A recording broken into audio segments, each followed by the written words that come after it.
Oh, absolutely. Absolutely does. In fact, that may be the entire determiner of the match.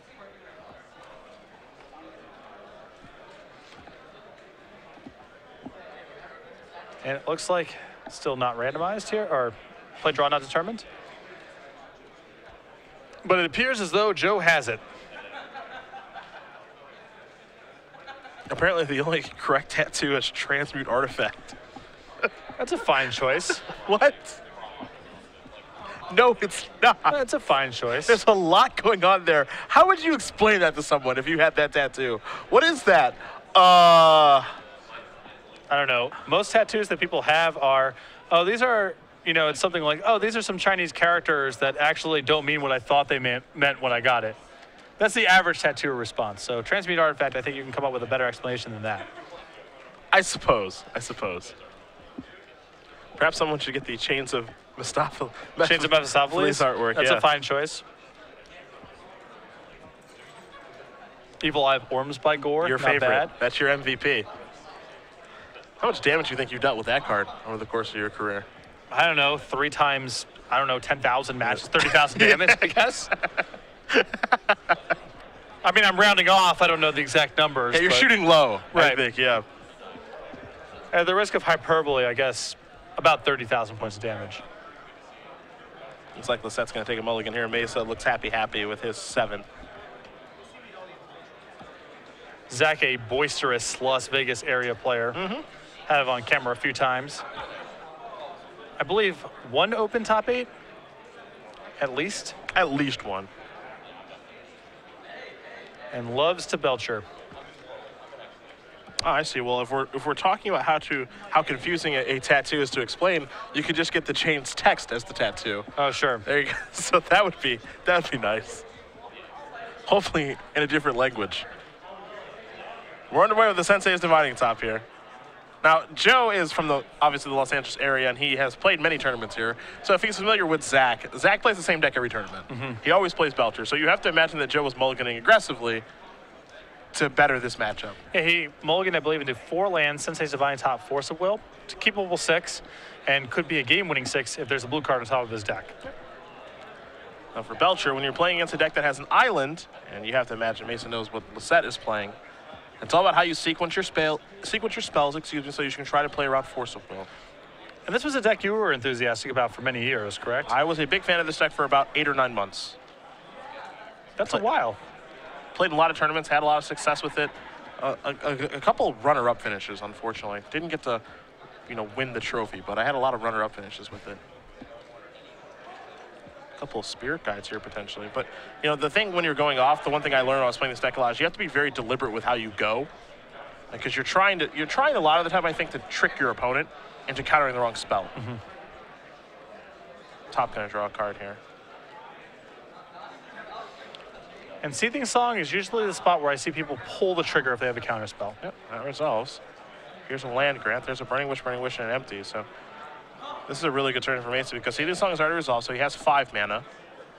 Land grant's going to resolve. He gets to play a land. I'll give him 6 mana. So now you can cast Burning Wish if you like with 4 mana floating. Doesn't even have to resolve. Right. And then you cast Empty the Warrens. This still potentially gives Joe the possibility of Terminus getting him out of this.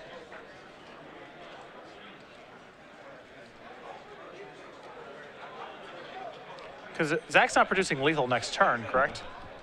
Nope, it's impossible to produce lethal on one turn. I mean, there's the ability, I don't want to say impossible. It is possible if Burning Wish does resolve, and I want to take a look at Zakk's sideboard here to see if he has the War Strike, and he does. Goblin War Strike is a card that, assuming he's going to make 10 goblins, will get the job done here. Okay. So he cast a Petal, which is 1 spell, a Seething Song, which is 2, Land Grant's 3, Empty the Warrens now is 4. I'm not in love with that sequencing because this is only 8 goblins, so we're going to play more turns. Quite a few more turns. Yeah. And he should, because Seething Song resolved, so he had 5 mana, and then the land would allow him to have 6 mana to cast Burning Wish. So there should actually, in my opinion, 2 more goblins in play and a Goblin War Strike in hand, so you don't have to play any more turns this game. Yeah. So this may have been a misstep here on Meza's deck, because the thing is when you're playing this deck and you make the goblins, you want to play as few turns as possible. Right, especially against a deck like Joe's, which has a lot of looks at a sweeper effect. Because if Joe is able to find a Terminus, then you lose the game. Yeah. Meza going to draw a card here. There's an attack with a whole bunch of goblins. And there's a big difference between a 2-turn and a 3-turn clock. Oh, yeah. And Joe with a fetch line in hand, too. I mean, that's a lot of looks at Terminus. Yep. He's going to spin right now. See, he found a red blast. He's taking a look at his hand. Forceful and just lands here for Lossett.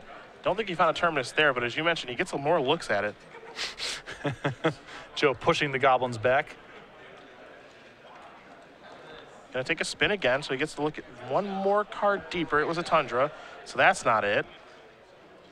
But the big problem here is that if Meza was attacking for 10 the next turn, because Lossett would be at 10, it's lethal. It would be lethal, but Joe gets actually an additional turn to try to find a Terminus.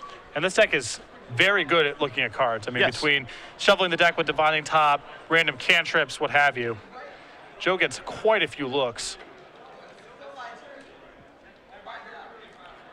Well, Joe's going to spin again. Does he find a Terminus? There's a Tundra, an Island, I think a Counterbalance. None of those, but again, because he's not going to take lethal this turn, and I think he may have another fetch land, he's going to get more looks at this. So those 8 goblins will untap. Meza's going to draw a card. What he draws basically doesn't matter. Yeah, hard for him to reassemble at this point with 2 Burning Wishes in hand. So down to 3 goes Lossett. Now there is the ability here for Meza to have actually drawn some ritual effects. It looks like there's a Tinder Wall. Now there's a Lotus Petal too. So yeah, he could actually kill him this turn because he did draw pretty well off of this. He goes and plays a Tinder Wall. And assuming he sacrifices this for 2 red, he gets the Burning Wish. We'll see if Burning Wish resolves.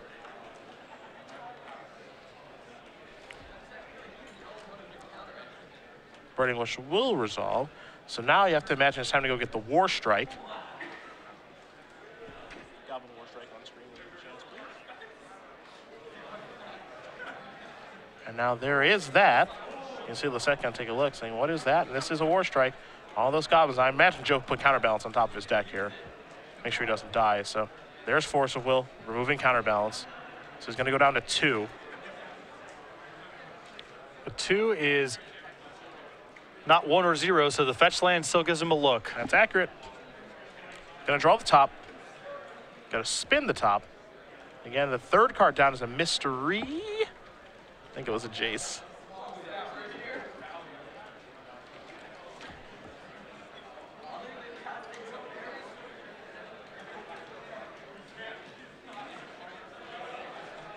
He has the ability here to play a Strand, go down to 1. I think he's just trying to figure out how do I maximize the number of cards I see. Yeah, because he has a backup Divining Top, so maybe there's some fidgetiness he can do here. Well, if anyone would know, it's definitely Joe.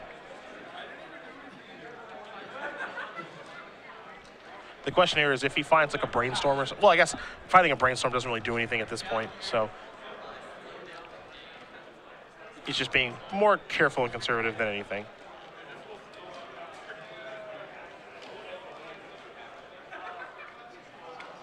So looks like he's going to deploy top here.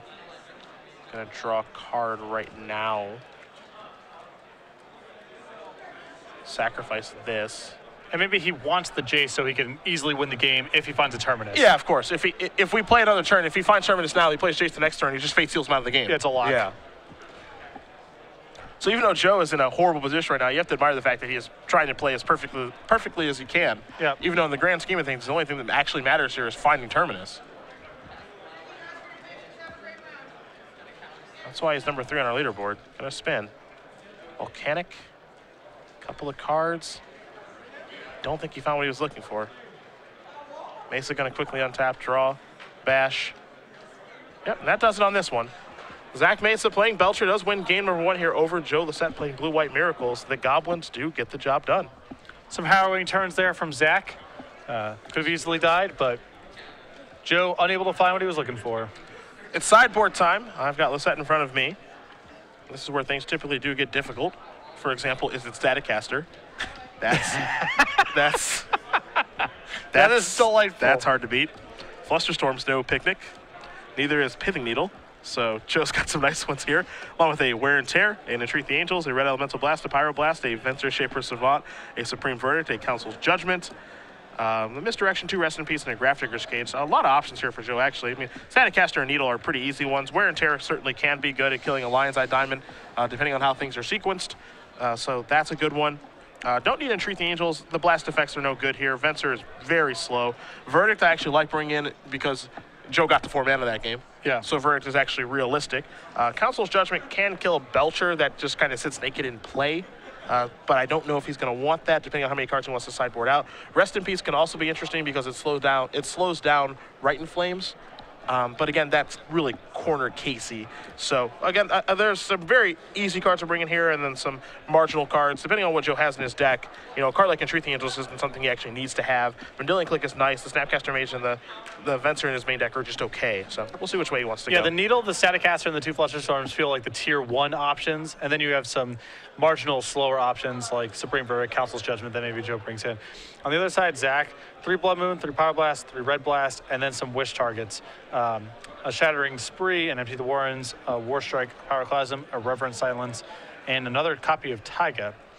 I would guess here that Zakk is going to be bringing in the Red Blast effects and calling it a day. Yeah, the thing I've always felt about Red Blast effects in this deck is you dilute your deck quite a bit. You're not a deck that mulligans very well, so you can't afford to have a high density of this sort of effect. You know, if you board in 6 blasts, for example, it's very realistic for you to get a hand that involves 2 blasts, and then, you know, your other 5 cards aren't functional to go off, so you'll be just passing. You'll just be drawing and passing a couple times, trying to sculpt the perfect hand. You'll have to discard something that doesn't help. But at that point, I mean, the Miracles player can just get things set up. Right. You know, so there are times where I like these kind of effects. Xantid Swarm is the one I've always liked the most from Belcher against counterspell decks, but that doesn't line up very well against counterbalance. So is Xantid Swarm just because you get to cast it and move on, you don't have to leave up mana, Yep. you know, it's just the first turn investment. Yeah, that's the thing that I like the most in these sort of matchups. And, you know, he doesn't have those. He has these blast effects. The other thing to keep in mind, too, is, you know, I'm a bigger fan of Guttural Response than actual blast effects because Guttural Response is a minor thing, but you can remove it to Chromox for red or green mana. Yeah, and it's a little easier to cast, too. You can cast it off of Vanilla Spirit Guide, which is the same thing, it's not true. Correct. Guttural Response. You know, that's the only difference there between the Red Blast and Pyroblast effects. And this is one of the things I love about Legacy, is that it's so easy to just go towards Red Blast or Pyroblast, and Guttural Response is, you know, the new version that's simply worse in a lot of cases, but in this particular matchup or what you're trying to do with these blast effects, which is to counter a Forcible most of the time, this is actually better. It's just it's very minor. The card pool is so deep and there's so many weird interactions that things like this happen all the time that you're alluding to, you know? That's why I like Legacy. I mean, even the small effects, I believe it's Pyroblast, where it says counter a blue spell if it's blue. So you can just cast it to have no effect, just to get out of your hand. Yeah. You know, it's those minor things that may not seem like they matter, but, you know, in the cases where they do matter, it's a big deal. Yeah, when you have Gribble of Mancer in your deck, it definitely matters being able to just cast Pyroblast. Yeah, put it in the bin. Yeah. Sure, I'm sure you've done that many times, yeah. That's, again, one of the things that makes Legacy great is because you have these corner case effects that you think a lot of the time is not going to matter. But when it does end up mattering, you're just like, I'm really glad it was this particular card, and that corner case did come up. We'll see if any of those type of things come up as we head to game number 2 here. Belcher and Blue-White Miracles. This is fun. We've got to see a burn deck and a Belcher deck. Good job, Nick Miller. Yeah. In the sideboard. Way to appease us here in the booth. Yeah, I know. This is good. This is really good work here. It's good reporting. Yeah. By Nick. Digging deep. Keeping us on our toes. Finding the matches we want to watch. Yeah, Burn against a deck it can't possibly beat. Belcher against a deck it probably shouldn't beat. Yeah. There we go. Well, I would argue that the 12 post Burn match was pretty competitive. I loved it. Yeah. No. The Burn player has shot all 3 games. Won one of them, obviously. That's all you can really hope for. All you can hope for. You're saying there's a chance. Belcher has fallen off quite a bit, but the reason for that is simply because, man, there are a lot of Delver decks out there right now. I think that's part of it. I also think the expense of Lion's Eye Diamond has something to do with it, too. It used to be one of the more affordable options to get into Legacy. That still may be the case, but not nearly as much as it was, say, 3 years ago. Yeah, sure.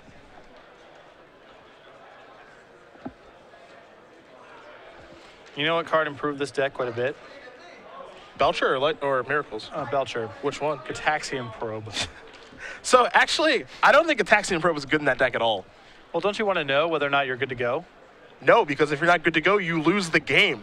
Well, you can try to go off through empty instead of Lion's Eye Diamond, right? But I mean, Or like, through Charbelcher, rather. so the situations where Gataxian Probe provides you with information that can change your plan are so few and far between that I think that the risk of having Gataxian Probe be a mystery card in your hand that will cause you to keep a bad hand is a bad thing. Sure. One of the cases where the opportunity cost of Gataxian Probe may be high enough. Yeah, like, I understand that Probe is free in a lot of instances, but in this deck, it's going to affect the opening hands that you keep, because even though your deck has a high density of ritual effects and it seems as though it's replaceable, if you draw a Burning Wish, for example, your hand may not have a starter and you're just going to sit there and do nothing. And, you know, if I'm on a Belcher game and I probe someone and see Force of Will, what are we doing here? At least you know. No, I don't want to know. I'd rather just be surprised. Yeah, it's just like, look, oh boy, I get to see that I'm dead. Like a lemming just wandering off the cliff. Just rather not know. Yeah. Blissfully unaware as you fall to your demise. I'd rather it just be another ritual effect so that my hands are always very clear what they're going to do. Yep. That's Although all. it's probably not coming at the expense of a ritual effect, right? Sometimes these decks played Street Wraith and things like that, so it's got to be at the expense of that. It depends on the list that you're looking at. You know, like the version that I played many moons ago played Manamorphose. Okay. For, you know, color fixing, cantripping, because sometimes you do need that color fixing effect. It's a good imprint on Chromox, and there are draws, depending on how much mana you can generate, where you're actually able to Manamorphose into black mana, Burning Wish or Tendrils, and kill them that way. I have Tendrilled someone for 10 on turn 1 with this deck, so, or excuse me, 10 Storm Copies, so for 20, yeah. Or there's even the other crazy off-the-wall scenarios where you Burning Wish for diminishing returns and cross your fingers. Those games oftentimes are not won. So Zakk is going to cast a Gataxian Probe here. We're going to take a look at Joe's hand. And it's a Brainstorm, a Counterbalance, a Top, along with a Mystic Gate and a Caracas. So this hand is really good if Joe does not die on the first turn, or if he's able to find Force of Will here off of this Brainstorm if Zakk goes for it. So Probe providing information, but again, I think this is a situation where if that weren't a Probe, if I was Zakk in the situation, let's say it's just another ritual and I have the ability to go off, it's like, yeah, I'm going off, man. If you have it, that's cool, and if you don't, that's cool too. That's cool too.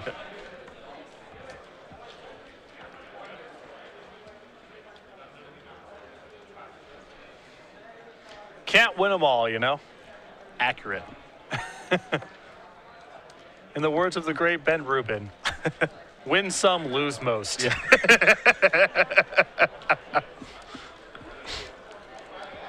Now you see Zakk is organizing the ritual effect, knowing that he is mostly clear. Here's another Gataxian Probe.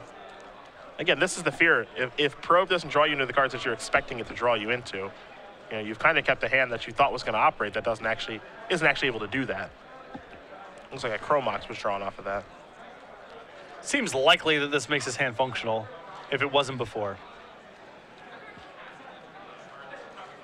The layout of the spells, which order to go in.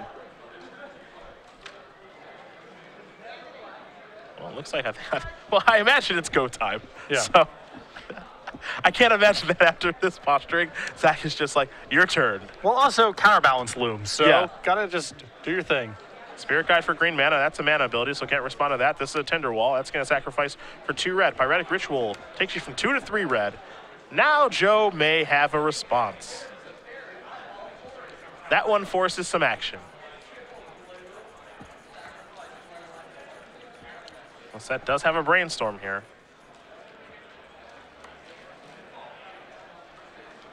He's going to sacrifice Flooded Strand. So is this the fight that you pick over because Zakk could theoretically have a hand that plays through Force of Will if you let this resolve? I think that in this situation, I would fight over this spell. Because if Zakk has 2 copies of Rite of Flames and an Empty of the Warrens, Force of Will no longer works. So this is where he has to kind of draw the line in the sand. Because if you counter this, then he's on empty. And the likelihood of him being able to rebuild with 0 mana and 5 cards is very low. Through your counterbalance next turn? Yeah, just being able to rebuild on this particular turn, too. Oh, sure. Yeah, it's like if you Force of Will this, you know, him being able to go from 0 back up to 4 somehow is very, very unlikely.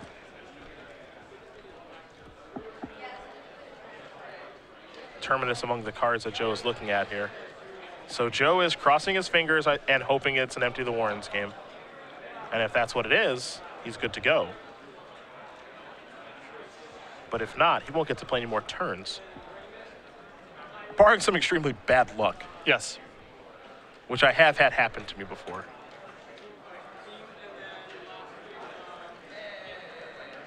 Joe put back Counterbalance and then Terminus. A little surprised. We'll see. There's a Mox. 3 red. We're going to imprint something. That's a Burning Wish. We're up to 4. This is a Burning Wish, so 2 floating. It's time to go make goblins. The other thing too is that the likelihood of this deck making goblins versus Belcher is so much higher because you have Wish. You have Wish and Empty, so you have 7 copies of Empty the Warrens versus 4 copies of Belcher. Excuse me. So we're gonna count all these. You've got 2 probes, a Burning Wish, Empty itself, Chrome Mox, Brainstorm on Joe's side. So a bunch of goblins being made here. The most important thing is that Joe will get to play another turn. Now, the thing that actually surprised me here from Joe is that, again, he put Terminus down and then Counterbalance on top. Yeah. And I was a little surprised with that because now he's just going to take a hit. But he may not, I don't know how much he cares about taking the hit here. I don't know the logic to set the Terminus there, but he can afford to take 1 hit here because Zakk has nothing. I mean, unless he's sided in the War Strike. Okay, well, this makes more sense. Oh, he has a Sensei's Divining Top. That would explain it. That's a lot of me that's going to go to the bottom of the deck. Look at me. Look at me out there. Zakk, don't get too attached. Joe is not amused. Yeah. Terminus. Put those all on the bottom. So Zakk is going to do a little something called Draw Go. Really strong position for Belcher to be in. Yeah, and this is going to be a lot of Draw Go. Now, he does have a mana. He's got a little something to work with. He does. He does have a mana. Here's the top plus Counterbalance. And Zakk, it's okay to let this game go. Yeah, and now Meza will get to do nothing. Yeah. Lossett going to draw a card here. Spin top. The sleeper hold has been cinched in. You're nowhere near the ropes. No.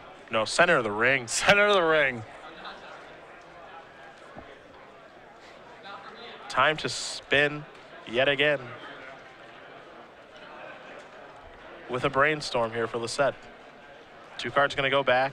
See if he has a fetch line. He does. He can clear it off. At this point, too, for Joe, you obviously want to float some 1s and some 2s, but, you've got some time because it takes about 4 or 5 cards for Belcher to be able to go off, barring perfect draws. And he just can win at his leisure at this point. Make sure he doesn't make any mistakes with how he wants to set his top, but, any creature will get it done. I think the best creature to actually get it done with in this situation has been Vendilion Click because you actually get to look at your opponent's hand and get the information about what you need to float with your Counterbalance. Also, this card's really good. Pretty powerful in this spot. Pretty good card when your opponent is hoping to runner off 6 to 7 perfect cards. So, not bad. This is not shabby here. Not bad.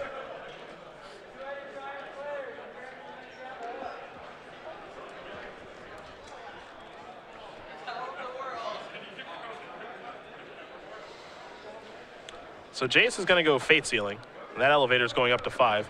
Big die on Jace, please, and thank you. And we'll see what Joe wants to keep here. Now, the big thing here is that with Belcher, because there's a lot of redundancy with the cards in the deck, like if you put a Pyretic Ritual to the bottom, your opponent can just say, "Oh, I'll draw a Tenderwall." So it's actually kind of hard to figure out what to keep on top and on bottom a lot of the time. But for the most part, your decision should be relatively informed. I would imagine that the priorities now for Joe, make sure that Zakk doesn't find a way to win the game. Those have to go on the bottom.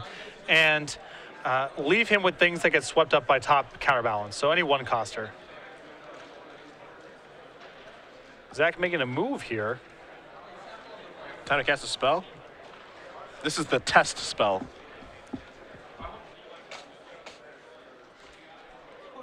Throwing the old Tenderwall into the abyss. Oh, look at Joe, bottom of the deck, the old Isn't Static Caster. Just ready to go. Joe had told me about he was playing that at the Invitational, saying that Elves, while it is a good matchup, I want to make sure I don't lose it. I would like to see the look of horror on someone's face when Joe plays Isn't Static Caster against them. Yeah. Joe always comes prepared. It's unfortunate the days of Baneslayer Angel mode are over. Yeah. He Baneslayered me once. How'd that taste? Wasn't good.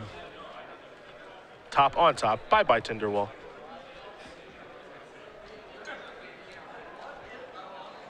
Meza gonna admirably play this game out. Lossett will take a draw here. You see his swords in his hand. Part of the reason the swords are still in the deck is because there's a lot of times where they do have the opponent Xantid Swarm. You want to make sure you're okay against that. And Joe, I'm sure, has a lot of cards that are worse. I mean, he can afford to have a couple dead draws as insurance policy.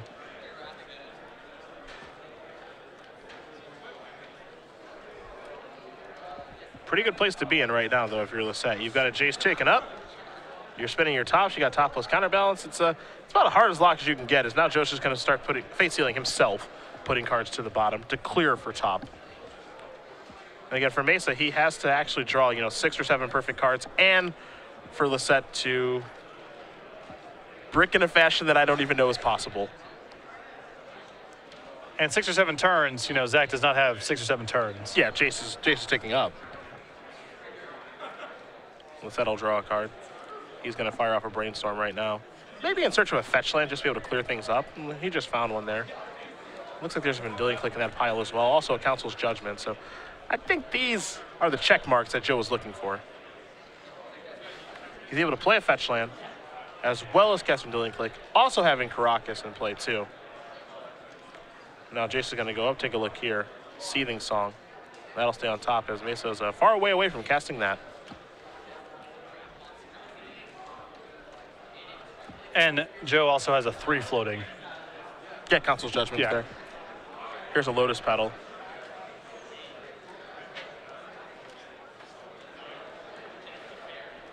A little test spell.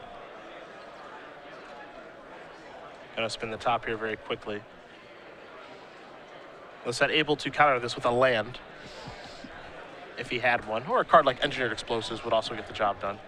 But he has Counterspell on the top, so I don't think that's going anywhere. No, we won't be playing that one's going to resolve. I don't know how much longer we'll be playing this game, though. Meza's obviously going to give it his best shot, and you have to admire that. Here's a Seething Song. And Joe's going to spin top, rearrange. Council's Judgment will take care of this. The last card there in Zakk's hand was actually Empty the Warren, so just has to pass back yet again. Come on, Joe, get that Mox. leave him with nothing. Time to spin the old gate. Take a look at a couple of cards here.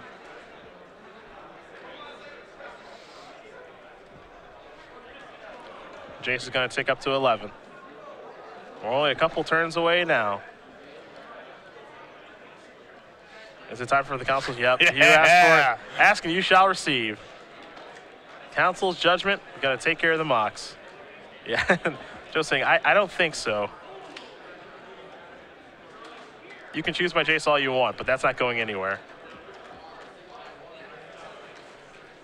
Basically what this card says is destroy target True Name Nemesis. Or Chromox. Yeah, whatever your heart desires. In some instances, it is Chromox. But it is a one-sided removal spell that, oddly enough, doesn't target, even though you choose something. Yeah. Jace is up to 13. Lossett will pass with the Vendilion Click, topless counterbalance. This is about the hardest lock that we've seen in some time. And now, Jace's ultimate will occur, and that's going to get the job done. So Joe Lossett's going to win game number 2 here over Zakk Meza. Blue White Miracles ties it up, and Belcher will be on the play for game 3. See, this is why I like these games. There's the feeling of something happening, Feels great. No nickel and diming, no subtlety, no nuance, just fireworks. Am I dead? No. Okay, then you're dead. Yep. I like that style. That's why I love me some Legacy Magic. Round 5 and 9 is where we're at here in Las Vegas. We're watching some fun Legacy Magic between Joe Lossett and Zakk Meza. Lossett number 3 on our leaderboard, top-aided yesterday, lost in the quarterfinals, but tied things up with Alex Bertoncini in the Player of the Year race here for Season 3. So and making a push today. Yeah, 122 points each, and he will actually jump Alex, barring any IQs that Bertoncini played this weekend. So, again, this is a big weekend for Joe, and I know you talked to him a little bit. Did you talk to him about Portland at all? I did not get to touch base with him. Okay. I ran into him after round 3. I asked him if he won. He told me he lost. That was the end of the conversation. Okay, got it. Karn, very hard to counterbalance. Not a lot of 7s in Joe's deck. Just bad deck building by Joe. Yeah. Where is your What's a good 7 to have there? I'm thinking the same thing. Your Fated Retribution. Where's your Fated Retribution? Perhaps you don't value scrying high enough. Yeah. In a deck with counterbalance, no less. Fated Retribution kills Karn, kills Planeswalkers. Yeah. I have to have a talk with Joe about that. Joe, have you considered? And he'll probably say, yes, I have considered. Yeah, you're probably right. He probably will say that. And he'll probably say that's why I have Mystigate in my deck, to help cast it. There's got to be some sort of blue flyer that costs 7. I'm sure. We can get an Iridescent Angel in there. Iridescent Angel's a fine choice. Ever heard of it? Iridescent Angel is a fine choice. Trending upward right now at StarCityGames.com. Buy yours today for 37 cents. It was a sweet-looking foil. Now that's a Magic tattoo. Let's get Iridescent Angel out here. You want to talk about a Magic tattoo? Boom. It actually was a really nice foil. Yeah, sweet-looking That card foil. ever see play? I don't think so. I would be surprised. 4/4 flyer, protection from all colors for 7. I would be stunned. Give me that right in the arm. Tattoo man. I want that on me right now. I'm a big Iridescent Angel fan. There's got to be some other 7-mana big dumb flyer, right? In blue, that was good in competitive Magic. What was the bus? A Mooga Booga? Yeah. I mean, it was like pretty good in draft. Okay. Yeah, I guess that's not really a standard card. Or just like a constructed card. It was pretty good in draft or whatever. Not really. Boom. There it is. Yeah. Odyssey's finest. Great flavor text, too. She enraptures all, encompasses all, endures all, and it never gets played. Never gets played. Good artwork, though. Angry Angel. The grimace on that angel's face. Yeah. Probably upset about the amount of radiation it appears to have been exposed to. Even though it has protection from all colors. Yeah. Aha. Commandeer. Nice choice. That's a good one. Take Possession. Good one. Elish Norn. Too obvious. I don't like it. Yeah. I don't like it. Disqualified. Way too good. Yeah. Way too good. Amooga Booga. I like that you knew what card I was talking about right away. That's before I was playing competitive Magic. That's an Odyssey card, right? Yes. Yeah.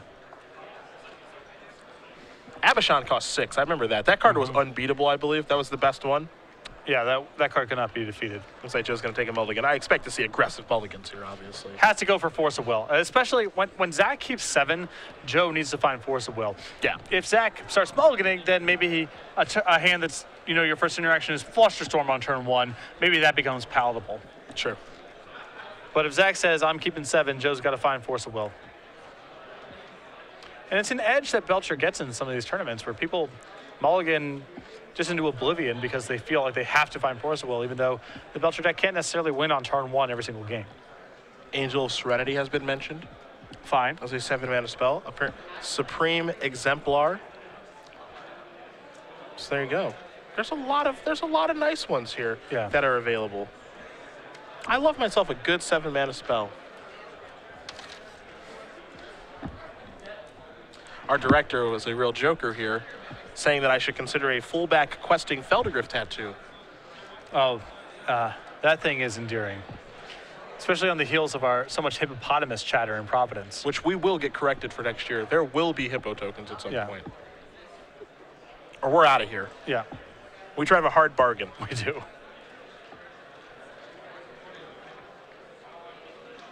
Lossett looks like he may have to mulligan again, maybe? That does not look like a man who is happy to keep their opening hand. This was similar to the expression Joe had in game 2 when he kept a hand with no turn 1 interaction, but was an otherwise fine hand. That was either someone who was not happy with their opening hand or putting their head down and accepting their fate that they were going to die on turn 1. Yeah. But aggressive mulligans are something that this deck can do, so he will take one. Have to. Yeah, I think you have to. Probably more than any other deck in Legacy. Twitter is having fun with the 7-mana spell debate. Drogskull Reaver. Ooh.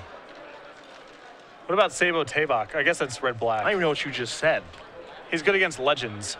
It's from Invasion. It's a red-black rare, but so that one won't work. You're showing your age. Yep. Just a touch. I'm sure there's some real turds from the Legends set that you can add in if you're looking in the market for 7-mana unplayable game finishers. Probably some 7-mana 5/4 Vigilance that taps for a blue or something. Apparently some players have actually been legitimately considering Take Possession for the mirror to take a Jace since they don't have 7s. Boy, that would make my day on camera. A Jace up at 13, you just take possession of it and then activate it. That would be fantastic. Lossett's got to show his cards now via Gataxian Probe. A fine 5-card hand here. Will he get out of this turn? That's the big question. You see a Scalding Tarn, a Flusterstorm, a Brainstorm, a Venser, Shaper Savant, and a Snapcaster Mage. Probe providing the information. Can Meza go off? If Zakk cannot win the game this turn, it gets challenging. Flusterstorm complicates things. He can have the opening where he just plays a Goblin Charbelcher and hopes to find 3 mana after the fact.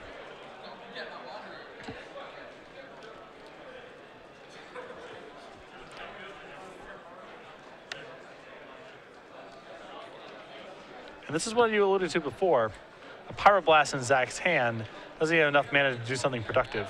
It can take, and you see him shaking ahead, it can take away from just the redundancy of your deck. The reason that this deck is so good, in my opinion, is just because you have the ability to go off so consistently. Now here's a Tinder Wall. That's 2 red, that's 4. See, this is a very, very poor Empty the Warrens. This is for 4, this is for 6 goblins. This is very beatable. If that Pyroblast is any sort of ritual. Joe draws a copy of Tundra. I mean, he has a lot of time to get set up, not a little. Yeah, a lot. 4 turns a lot. Yeah. Especially when you have a Brainstorm and a fetch line, 4 turns is a lot. And as usual, all it takes is a Terminus, and that is it. Meza gonna draw a card here. Take a look at that card. And gonna shove in here for 6.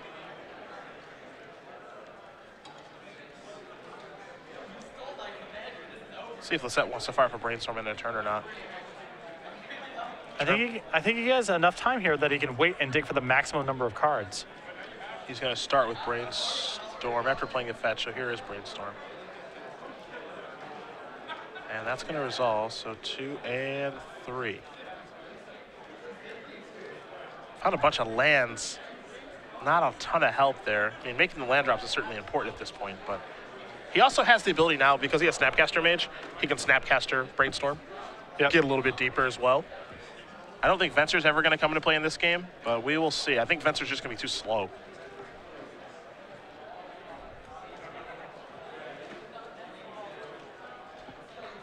Yeah, it doesn't look like there's a lot of help here. Joe's just going to have to figure out how many lands he wants to keep, figure out any of the spells in his hand, providing a utility, but he's just going to have to give this a shuffle and try again. Yeah.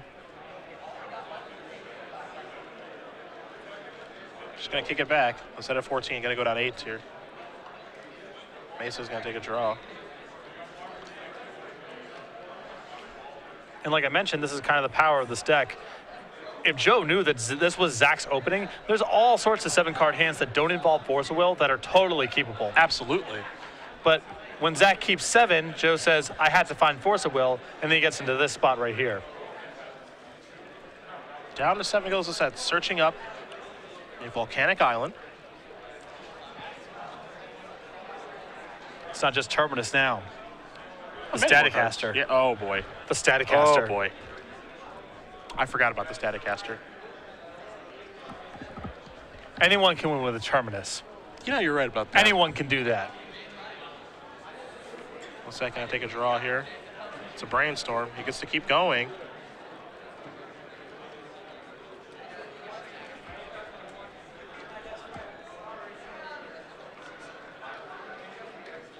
That's an island. Passing it back over to Meza. Meza gonna draw. Saw Desperate Rituals, what he found. I think he's gonna untap all those goblins just so he can do that again. Yeah. Lossett's gonna Snapcaster Mage or Brainstorm, I think, this turn. A man desperate for a Terminus.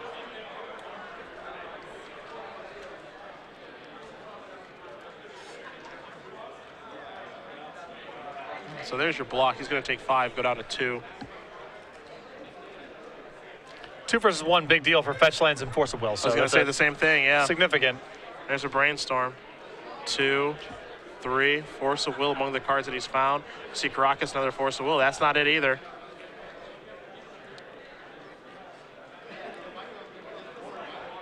He is hoping.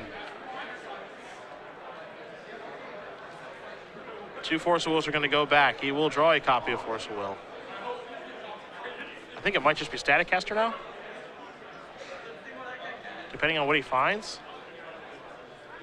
1, 2, 3. Don't think he found what he was looking for. Not positive, of course, but doesn't look that way. I mean, this just looks like lands and counter spells. That's what it looks like to me, too. Now Joe can top. There's a he still gets one more. He gets one card deeper. Yep. He's gonna give it his all. 3. Another counterbalance. Puts him back really quickly. Passes the turn back. I think this is the look of defeat. Mesa's gonna draw a card. He's gonna come in here, and that's gonna do it. Zakk Mesa's gonna win this match over Joe Lossett. 2-1. Belcher hangs on, takes down Miracles. And a quick exit for Joe.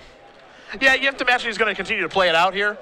Oh yeah, top 6 seems so valuable for Joe. There's no